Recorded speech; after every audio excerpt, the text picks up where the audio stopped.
Hi there, Rousdower Saves Us. It's quite hard to know what to make of your so-called violation of YouTube's terms and conditions. When YouTube takes down a video for violating the terms of service, do you actually get to find out which term or terms have been violated? Or is it just like the electronic equivalent of the Star Chamber?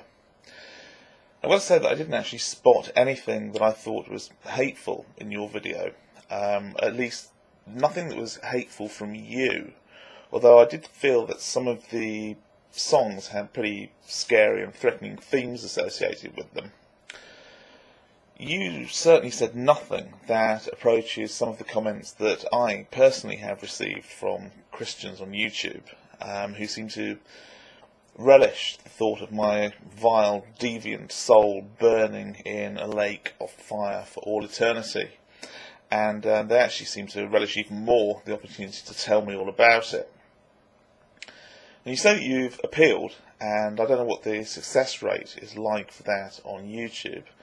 I know that Yahoo Answers, when you appeal against them, the chance of success is fairly slim. So I do wish you luck. But if you can't get it overturned and you feel that it's genuinely an error, or you feel that they're just reaching because they're using the copyrighted music clause against you, then I think really the best thing to do is just take it as a badge of honour. Don't use copyrighted music again.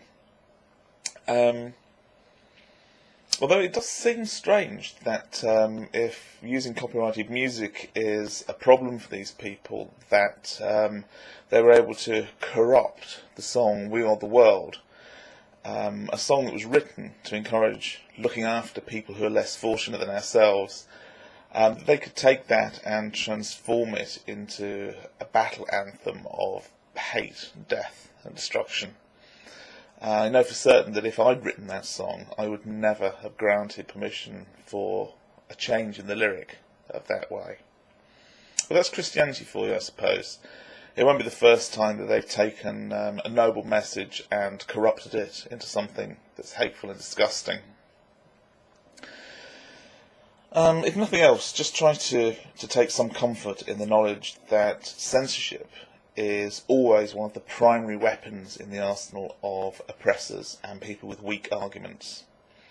In a democratic, free society, and when people have a sound and solid argument, they rarely feel the need to censor their opponents because, well, firstly, freedom of speech is seen as being a positive thing because it stimulates debate and critical thinking.